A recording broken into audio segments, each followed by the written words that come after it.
Listo, ya empezamos. Hola Martín, ¿cómo estás? Bien. Martina, ¿cierto? Sí. Vale, ¿te gusta Martina o prefieres que te llame de alguna otra forma? Martín está bien. Vale, Martín. Pues sí, ¿qué tal tu semana hasta ahora? Pues bien y no tan bien. Ha sido como un sub y baja de emociones y aparte complicado por complicaciones de salud física. Ok, pero ¿qué tal estás ya mejor? Sí, un poco mejor. Bueno, me alegro mucho que estés mejorando ahí ya. Entiendo que estás en finales de semestre, Sí. entonces supongo que se te acumuló. Sí, todo. Vale, pues bueno, ¿qué te parece si iniciamos? Sí. Primero, esta entrevista es una entrevista inicial en la cual voy a recabar datos generales tuyos para poder entender un poquito de tu contexto. Si hay cosas que no quiero responder, es en toda la libertad de no responderlas, pero estos datos me ayudan a mí a entenderte más para poder ayudarte. Y pues te doy el consentimiento informado. Como sabes, esa es una actividad académica, que pues esto es un lugar seguro y que el video solamente lo va a ver la doctora, que es quien me evalúa esta materia, y pues ya se queda para fines educativos y no sé de aquí, ¿vale? Así que pues, Sí. si me haces el favor de firmar. Sí.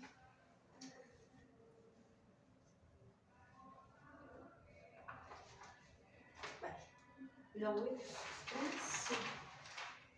Pues dime, ¿te puedes dar tu nombre completo, por favor? Sí, María Martina Cano Domingo. ¿Cuántos años tienes, Mati? 20. ¿De dónde? ¿Es de aquí de Puebla? De un municipio que se llama Somosotla y está en la Sierra Norte de Puebla. Entonces eres foránea. Sí. Ok. ¿Hace cuánto vives aquí en Puebla? Casi 3 años. ¿Qué tal ha sido la vida foránea? Pues bien por la parte independiente, pero complicada por la parte emocional y el apego familiar. Claro, es una parte súper difícil de hacer. No conozco Somosota, pero sé que está un poco lejos. Si me queda a 6 horas, eso implica que no vaya constantemente a casa, por lo que solo voy en vacaciones y no voy como en puentes o así, porque está lejos, el pasaje es caro y por mis horarios. O sea, tendría que irme sábado y regresar domingo en la noche, entonces es complicado. Sí, no queda tiempo para disfrutar la familia. Sí. Entiendo. Vale, necesito que me proporciones un contacto de emergencia al cual yo pueda comunicarme en caso de emergencia. Sí. Sería el de mi hermano. Ok, hermano. Sí. ¿Me podrías dar su nombre? Sí, 55. Ok. Ah. Está bien. A ver, el nombre, Ajá. Carla Valeria Cano Domingo. Vale, ahora sí su número. 55 73 70 08 41. Vale, muchas gracias. Me dices que eres foránea, ¿vives tú sola? No, vivo en un edificio porque pues tengo una beca que implica estar como hospedada con todos los becarios del programa, por lo que comparto habitación con otra persona y en el piso vivimos aproximadamente 24 estudiantes y dentro de toda la casa en general vivimos como 60 más o menos becarios, hombres y mujeres.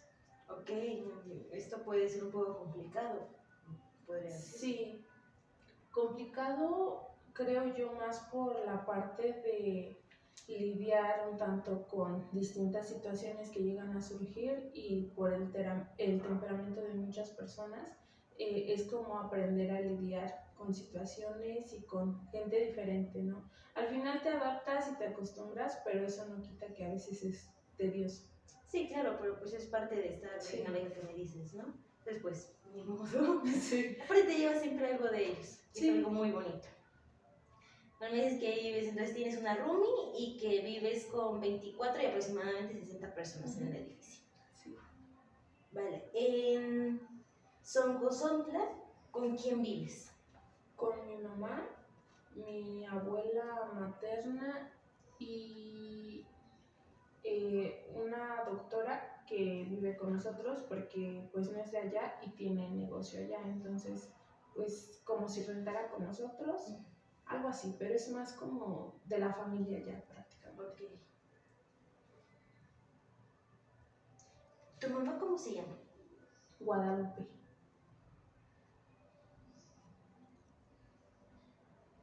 ¿Y tu abuelo? María Esther. Como mencionas que la doctora, a pesar de que renta, es parte de tu familia, ¿la considerarías como Sí. vínculo cercano? Sí, o sea, es como cuando lo explico, solamente es como si rentara, pero realmente no renta con nosotros. Es como de la familia, pero no hay un lazo sanguíneo. Ok. ¿Me podrías proporcionar su nombre? Sí, María de la Luz.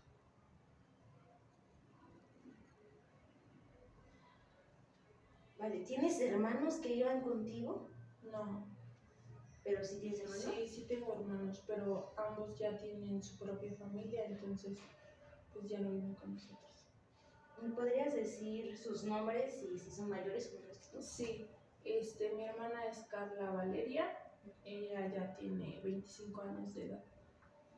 Pues igual su propia familia, ella sí vive en Somosotla, pero pues ya aparte.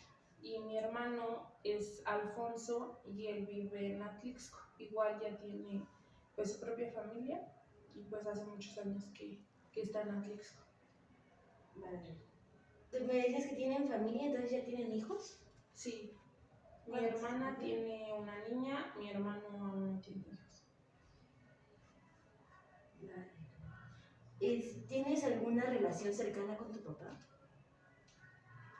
Sí, pero no tan cercana. Tenemos una relación complicada y me cuesta mucho tener como acercamiento con él. Hubo un tiempo en el que no hablábamos para nada. Después de la separación de mis papás, estuvimos como casi 2 años sin nada de comunicación, a pesar de pues vivir en el mismo pueblo, porque pues ya no en la misma casa, pero no teníamos para nada de comunicación. Actualmente ha ido mejorando, pero aún es complicado. ¿Me puedes proporcionar el nombre de tu padre? Sí, Jaime.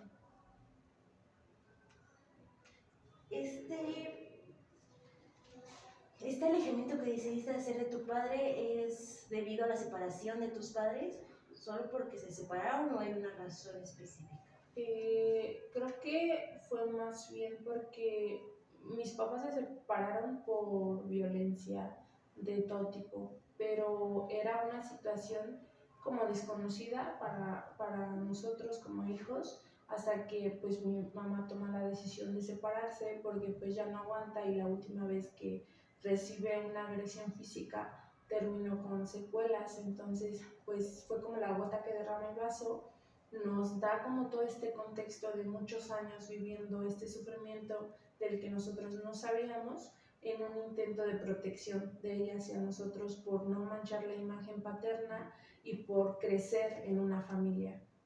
Y posterior a esto viene como todo el proceso complicado de que pues yo elijo irme con mi mamá y mis hermanos me catalogaban a mí como la consentida de mi papá porque yo era, o sea, yo soy la más chica, entonces yo desde niña pues tendría, o sea, de niño tiendes a acercarte mucho y a mostrar afecto, pero de donde yo vengo es complicado abrazar a tus papás, decirles que los quieres y tener como este lazo cercano, como de una amistad o confianza. Entonces, conforme voy creciendo, pues esto como que va estando más marcado, ¿no? Como esta distancia, pero aún así, o sea, tenía como el apoyo económico, un poquito emocional, que te digo que es complicado, pero pues para mí era normal.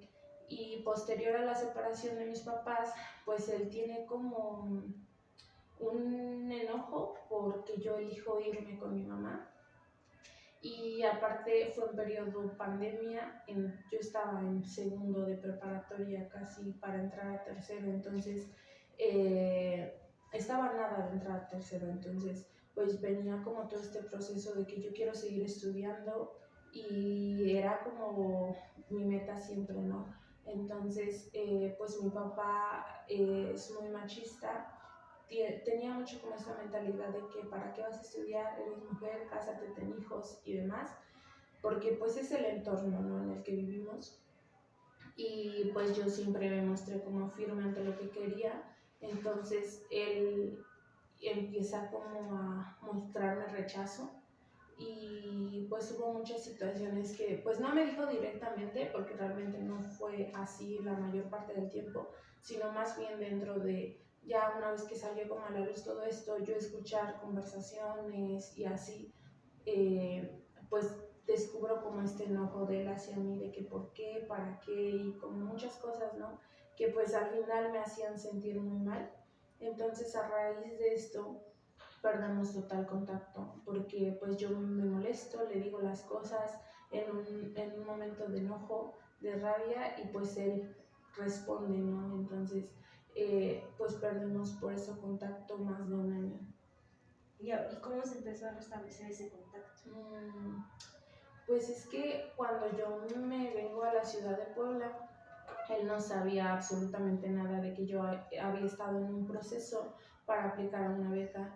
Y cuando una semana antes de venirme, de que me dijeran, estás aceptada al curso propedéutico, pues mi mamá me dice, es hora de decirle, al final es tu papá. Y ella siempre me recalcaba mucho que tenía que perdonarlo porque ella ya lo había perdonado y ella vivió todo eso, ¿no? Entonces que siempre iba a ser mi papá y eso nada lo iba a cambiar, pero para mí era muy complicado. Entonces me dice, tenemos que hablar con él porque pues no puedes irte y que él no sepa ni siquiera, ¿no?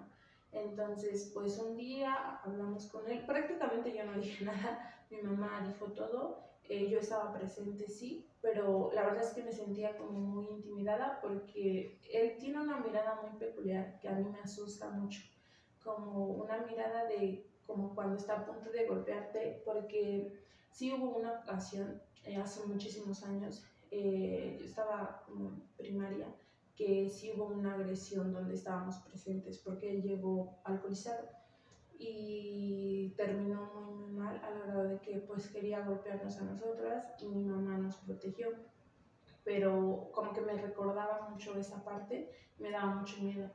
Y pues ya, o sea, no dije nada, y mi mamá fue como de tienes que apoyar porque ella ya hizo lo más, ¿no? O sea, hizo lo máximo y lo que nosotros vamos a hacer es lo mínimo. Y pues ya solo dije como de, está bien, y ya, pero así como muy a fuerza, pues no dijo nada, y ya. Posteriormente, pues yo estoy en la uni, y pues ya como al año, después de mi primer año, ya fue como que empezamos a, a hablar un poco más porque pues después de diciembre tener que ir y pues yo soy muy apegada a mis abuelitos paternos, entonces pues siempre viví con ellos porque vivíamos con ellos y pues para mí eran mi todo y pues yo siempre que regresaba de vacaciones siempre iba y los veía a ellos primero y pues era saludarlo, ¿no? Mínimo. Posteriormente pues ya con el paso del tiempo me atreví como ya llegaba, lo saludaba y pues un abrazo y cómo estás, pero seguía como la tensión y demás. Hasta que una vez en Semana Santa, justo hace un año me parece, hace un año, un poquito más de un año, primero en diciembre, en mi cumpleaños, toma la iniciativa de que mi tía paterna, yo solté una tía paterna, habla con mi mamá para decirle que mi papá quiere que hagamos algo por mi cumpleaños y que si puede ser en casa de él, que pues antes de que me regrese al periodo primavera. A mí me sorprende mucho, a mi mamá mucho más y pues ya mi mamá dice que sí y pues la pasamos en casa de mi papá y pues él estaba, la verdad, o sea, a mí me sorprendió mucho porque ni siquiera pensé que se acordaría de mi cumpleaños, como que empieza a haber más interés y ya era como de necesitas algo o quieres llevarte algo, yo te lo compro, como cosas así, ¿no? Entonces como que me sentía bien al recibir ese afecto, pero me sentía mal porque son como esos momentos que me hacen sentir mal por haber sentido como rencor o como todas estas emociones y sentimientos que me frustraban hacia él, que hicieron que estuviéramos en comunicación, como que era una culpa grande el tener esos momentos, me hacía sentir mal.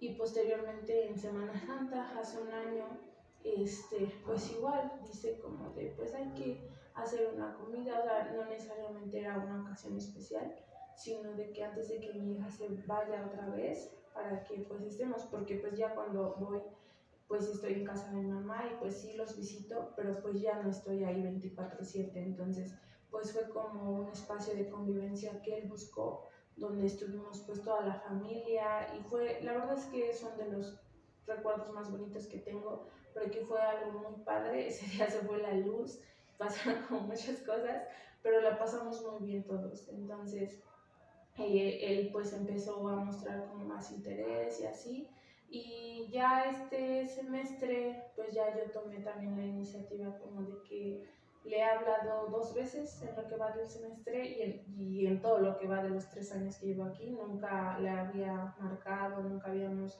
hablado por llamada y así, siempre hablo con mi mamá, pero con él nunca, y hace poco por no sé, como por la necesidad, pues le hablé y ya, o sea, pensé que no me iba a responder o como que tenía miedo, ¿no? De la llamada o de lo que iba a surgir, pero me sentí muy bien y surgió creo que bastante bien. Hablamos como 40 minutos, no me esperaba tanto, la verdad, y pues ha ido mejorando en el tiempo. Pero, o sea, aún es como complicado, pero siento que pues vamos mucho mejor. Sí, justo por lo que mencionabas que tienes un lazo familiar muy fuerte en San José, pues este tipo de acciones pequeñas que intentas hacer para que te des cuenta que está ahí presente y que Sí. pues está cambiando un poquito tu forma de pensar es muy valioso. Arraigado a lo que me estás contando, ¿lo considerarías como un vínculo, como una fuente de apoyo para ti y tu vida universitaria o lo que te pasa? No lo sé.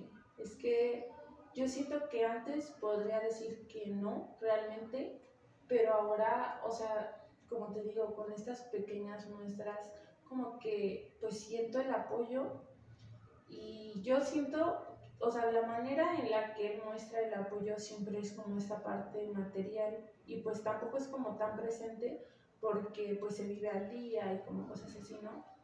Pero pues las veces que lo hace, o sea, yo siento que es como el apoyo y como su lenguaje del amor, como hacerlo de esta manera, pero es como muy raro, entonces como que aún no me acostumbro tampoco y no lo veo como, o sea, si me pasa algo y así, como cosas así, o sea, no es como mi primera búsqueda, entonces es complicado. Es como evaluándolo como para ver Sí, en cuánto podrías confiar en él, ¿no? sí, ¿Tu sí. mamá dirías que sí es una fuente de apoyo para ti? Sí, totalmente. Desde que yo decido estudiar, ella fue la persona que siempre me ha apoyado. Ok, dentro de la universidad tienes fuentes de apoyo, personas que sepas que, bueno, además de tu mamá, dentro de tu contexto, que sepas que siempre van a estar ahí, que te pueden apoyar en momentos difíciles. Sí, mis amigas y también un coordinador que pues ahora es mi tutor. Creo que ha sido de las personas que, aparte de que lo admiro muchísimo, siempre ha mostrado muchísimo apoyo hacia mí. Vale, muchas gracias. Y ahora sí, Marti, cuéntame, ¿por qué estás aquí? Porque la última semana, bueno, las últimas semanas realmente han sido muy complicadas, demasiado. Eh, no sé, o sea, me ha llenado como de miedo porque pues cuando pasó todo lo de mis papás, estuve como en este periodo de depresión y tenía muchos ataques de ansiedad. Nadie lo sabía, nadie en mi entorno nunca supo que vivía como esta parte. Sí lo notaban mi mamá porque, o sea, hubo un periodo de tiempo que me la pasaba durmiendo, me levantaba tarde, no comía y, o sea, sí recibía como llamadas de atención y así, pero pues nunca lo hablé con nadie realmente. A nadie en situación familiar, pero sí en ese entonces tenía una pareja estable y pues él era como mi fuente de apoyo. sufría muchos ataques de ansiedad al grado en que llegué a hacerme daño yo misma. Y él una vez estuvo presente y, o sea, al principio yo creo que sí se asustó, no sé, y pues me ayudó, ¿no? Como a tranquilizarme, a que dejara de hacerme daño. Y pues ya como que era muy constante eso. Había recuperado como ya un poco mi estabilidad emocional, porque al principio, el primer semestre de universidad estaba en terapia psicológica, pero nunca o sea, no la terminé realmente, la dejé de lado porque me centré tanto en mantenerme ocupada en muchas cosas, en saturarme para no pensar y para no sentir, al grado de que lo dejé. Y hubo un periodo en el que pues todo llegó y todo explotó, y fue justamente hace un año que estaba en un periodo muy complicado donde realmente consideré dejar de estar aquí. Y hablo en el sentido de mi existencia, no solo en el sentido de la universidad y demás. Lo llegué a considerar muchísimo porque sentía que ya no podía más, con muchas cosas que estaba atravesando en ese momento, tanto en la universidad, situaciones académicas complicadas, eh, situaciones pues con mis papás, porque pues toda esta parte había sido como bien complicada, la relación que pues también tenían ellos dos, ¿no? Y el hecho de que mi mamá había quedado con secuelas y demás, pues era complicado para mí y me llenaba de culpa porque era yo la única persona con la que vivía prácticamente, porque pues mi abuela trabaja, la doctora pues está ahí, sí, pero pues trabaja todo el día, ¿no? Entonces me llenaba de miedo porque hubo situaciones en las que llegó a desmayarse, llegó a estar mal y ella estaba sola. Entonces estaba muy mal y yo sentía que era más una carga el existir, sentía que era una carga más para todas las personas que me rodeaban. Y, o sea, había considerado abandonar todo hasta que en periodo de verano hacemos como servicio en comunidad, que hacemos proyecto, tengo un proyecto de educación y me gusta muchísimo. Creo que de las cosas que más me gusta hacer es servir a los demás y ayudar. Eso hizo que como que me devolviera las ganas el estar en mi proyecto, y posteriormente yo siempre acostumbro a hacer voluntariado en una unidad básica de rehabilitación que está en mi municipio. Entonces regreso al voluntariado, el acercamiento, porque yo me sentía insuficiente para la carrera. Entonces, el tener el acercamiento con pacientes, que ya había hecho antes de entrar a la universidad, cuando quería saber de qué iba la afición, entro ahí y pues, o sea, fue como recordar, ¿no? Por qué empecé, pero también retomar mucho y recordar el que me gusta y el que tal vez pues era como solo una mala racha. Tenía una paciente, una vez me dijo que le recordaba mucho a la fisio Fabi. Fabi era una fisio que yo conocí antes de entrar a la universidad, cuando yo empecé con el voluntariado, estuve ahí un año y era una fisio que de verdad, o sea, hacía mucho las cosas por amor. Y pues ella me decía, es que eres así, o sea, de verdad se ve que te gusta mucho esto y lo haces bien, échale muchas ganas porque yo sé que no es fácil, pero justo por eso no es fácil, porque si lo fuera cualquiera lo haría. Y tú estás aquí y nadie te está pagando. Eso demuestra mucho que te gusta hacer esto y que quieres aprender y que quieres ser mejor. Y el servicio falta mucho aquí, tú lo sabes más que nadie. Entonces, pues échale ganas, que lo estás haciendo bien. Ahorita ya me voy sin dolor. O sea, como muchas cosas, ¿no?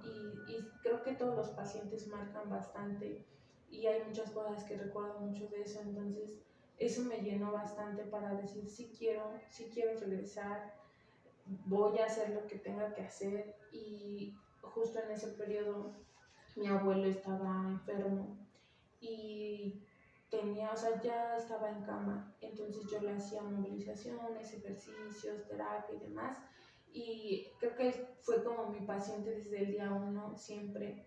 Entonces él confiaba muchísimo en mí y ha sido de mis motores más grandes, y él me ayudó también como a querer decir, sí voy a regresar, no todo es tan malo.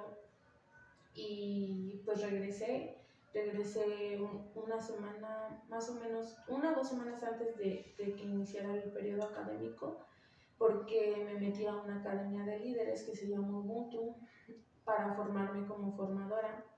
Pero regreso y justo a la semana, el día que termina esto, mi abuelo fallece. Entonces para mí fue un golpe muy fuerte porque para mí él era como una figura paterna.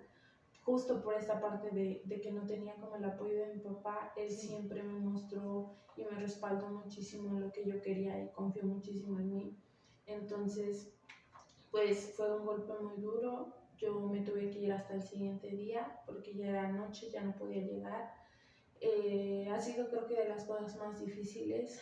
Llegué, el verlo fue muy complicado realmente. Ni siquiera tuve el tiempo de vivirlo porque como a los 2 días yo me tuve que regresar. Entonces creo que todo fue demasiado rápido.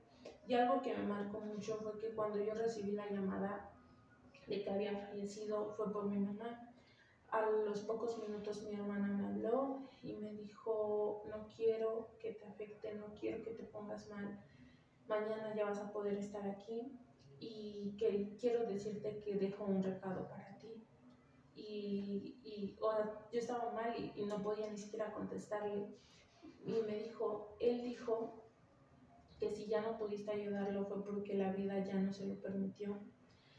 Pero hay mucha gente allá afuera que está esperando por tu ayuda, que aún tiene tiempo y que está esperando por ti, porque los ayudes, porque puedes hacerlo. Si con él ya no se pudo fue porque Dios así lo quiso, él ya no podía seguir aquí, pero dijo que puedes hacerlo por muchas otras personas, que te sigas esforzando y creo que es como una promesa que yo le tengo a él de que lo voy a hacer porque me gusta hacerlo y ahora es como un motor más grande. Si ya no puedo hacerlo por él, pues hay muchas personas por las que voy a poder hacer y justo hace poco, después de que hice mi examen para poder ingresar a prácticas, el director de carrera nos decía que tenemos que estar en una mejoría constante porque estamos tratando con personas y que tenemos que tratarlas como si fuera nuestra persona especial, como nuestro abuelo, como nuestro papá, como nuestra pareja, como nosotros queramos, como nuestra persona favorita en el mundo,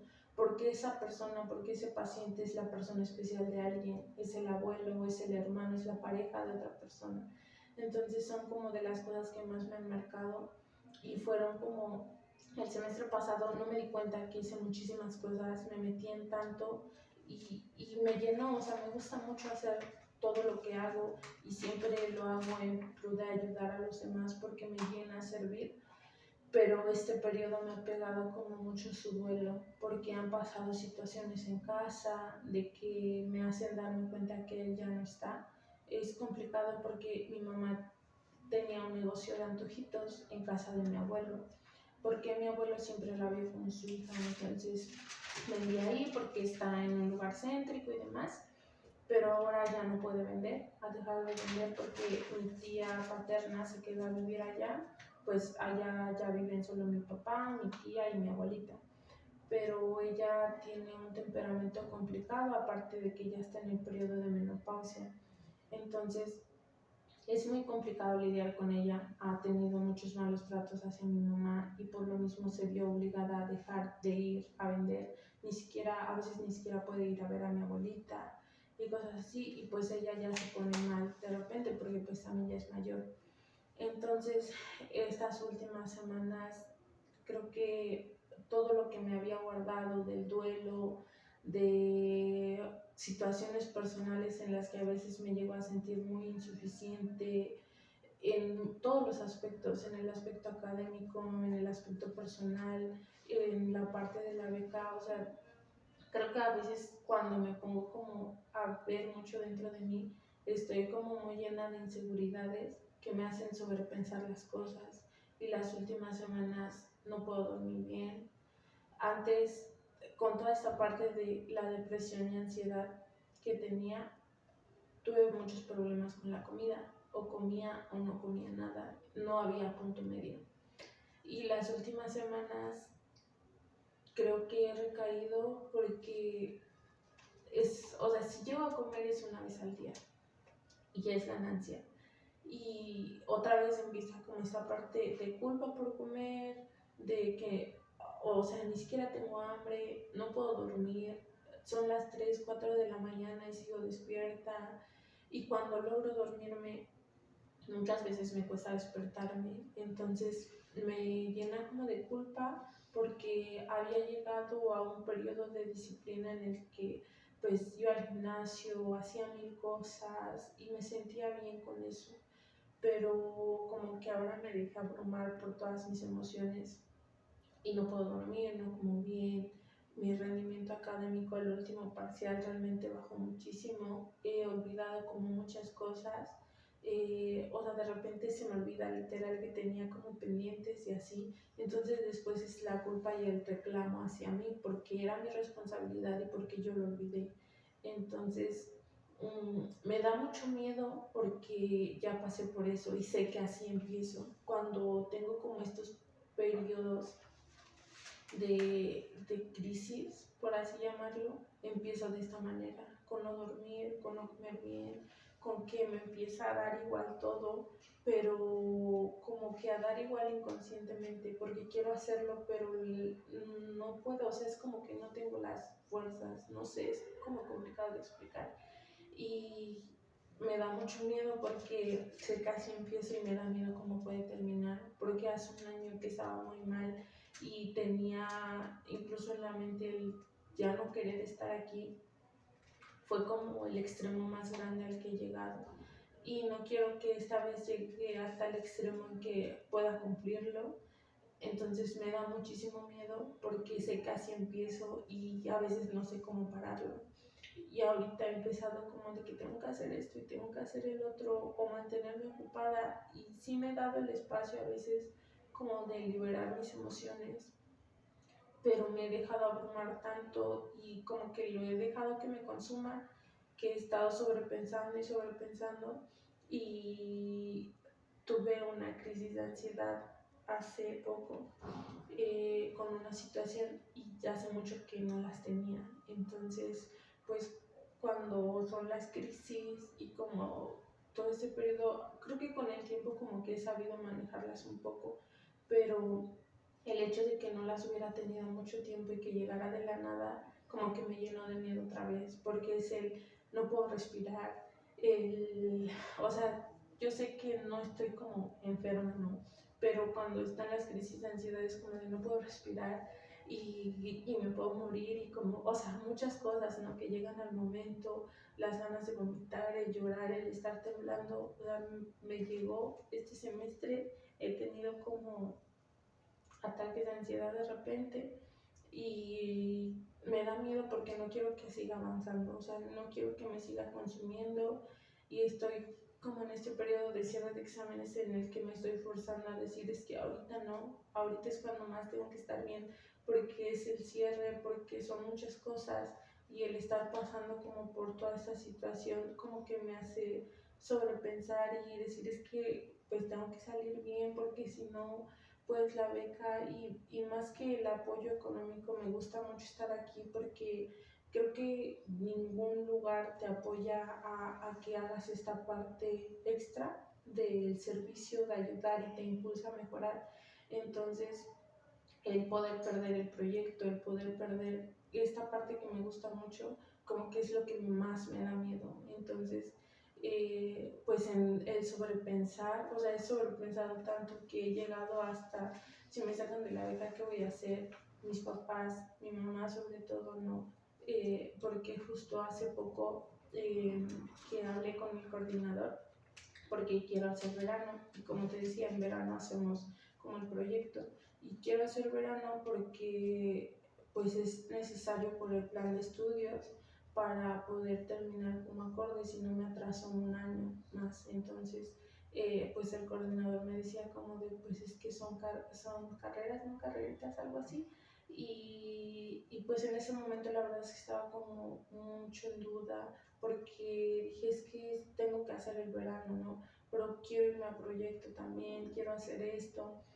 Y fue como como mucha duda hasta que, pues por todo esto que pasa en casa, por cómo estaba mi mamá de salud últimamente, porque pues allá se produce el café y pues cuando se produce el café vas, cortas café y demás, pero tú tienes que cargar, se carga en la espalda y en la cabeza, entonces cargas y llevas hacia la casa del dueño o hacia la carretera para que el transporte lo lleve hacia el pueblo, como cosas así. Y la última vez que mi mamá quedó con secuelas, pues cuando ella carga como cosas pesadas le cuesta respirar y es complicado que se recupere. Entonces, aparte de que pues se necesita como la terapia, pues sí, de fisioterapia respiratoria y demás, pues allá pues no existe, ¿no? Entonces es más fácil que vaya con alguien que la sobe y demás, pero pues realmente no queda al 100 y me da mucho miedo, ¿no? Que le pueda pasar algo más. Entonces, pues para mí es como de yo lo sé, o sea, yo sé y por mí pues no tendría prisa, ¿no? Por terminar la carrera. La universidad me ha dado como esta parte del proyecto, como muchas cosas que disfruto hacer, ¿no? Y pues tal vez el atrasarme implica estar más tiempo haciendo cosas que me gustan, pero creo que con lo de mi abuelo me he dado cuenta que pues, o sea, el tiempo no me está esperando, mi mamá no me está esperando, ella está envejeciendo y está sola, entonces pues creo que es como toda esa parte que me hace como dentro de todos mis pensamientos pues está como esto y pues ha sido de las cosas que me han abrumado muchísimo y pues a veces no sé cómo manejarlo y lo mejor que hago es meterme en cosas para no pensar, para no sentir y dejarlo de lado, pero al final siempre llega y llega más fuerte y llega más grande porque sé que lo dejé de lado. Ok, mira, hay muchos temas que tocar, vamos a decir, y entiendo que ha sido muy difícil esa etapa para ti justo ahora. Me hablas de muchos duelos, porque no solamente es el duelo de tu abuelito, sino que es el duelo desde la separación de tus papás y tener que perder a una figura paterna, en la cual la tenías establecida como algo y después se derrumbó. Entiendo que también es que cargas con mucha responsabilidad que hasta te culpabilizas y todo lo que has dejado por años atrás, desde hace, que te gusta, unos 5 años, te está afectando ahorita.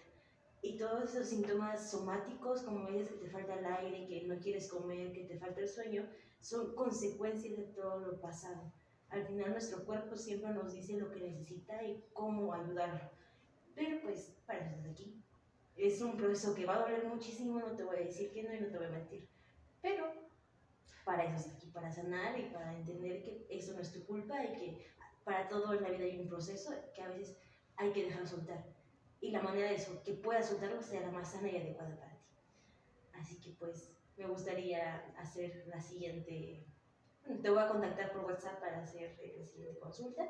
Sí. Y créeme que vamos a encontrar una solución para tus problemas y para que puedas llegar a sentirte mejor como persona y con tu familia.